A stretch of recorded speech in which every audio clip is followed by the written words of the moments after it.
అట్లాగే ఈ మధ్యన ఇంకో డైలాగ్ కొడుతున్నాడు. ఈయనంట కర్ణుడు లాంటోడు అంట రేవంత్ రెడ్డి లాడు. కరెక్టరా నాయన, నువ్వు కర్ణుడివే.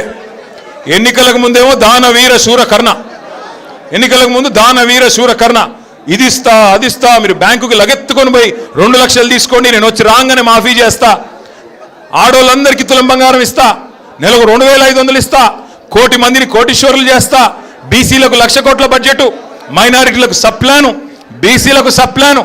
ఎలక్షన్లకు ముందు దానవీర శూర కర్ణ, ఎలక్షన్లు అయిపోయినాక కుంభకర్ణ. దున్నపోతులాగా నిద్రపోవడం తప్ప, ఢిల్లీకి ట్రిప్పులు వేయడం, ఎక్కే విమానం దిగే విమానం తప్ప ఏంది నువ్వు చేసింది? అందుకే ఉత్తమ్ కుమార్ రెడ్డి, రేవంత్ రెడ్డి వాళ్ళిద్దరికీ తెలుసు, ఎన్నిక ఎప్పుడొచ్చినా వీపు చింతపండు అవుతుంది తెలంగాణ ప్రజల చేతుల్లోనే మాట తెలుసు. అందుకే ఇవాళ రకరకాల కుట్రలు చేస్తూ ఉన్నారు, రకరకాల ఎత్తుగడలు, రకరకాల కుటిల ప్రయత్నాలు.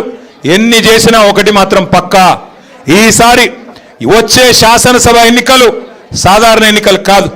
వచ్చే శాసనసభ ఎన్నికలు కేసీఆర్ని తిరిగి తెచ్చే ఎన్నికలు, కేసీఆర్ గారిని తిరిగి ముఖ్యమంత్రి చేసే ఎన్నికలు మాత్రమే.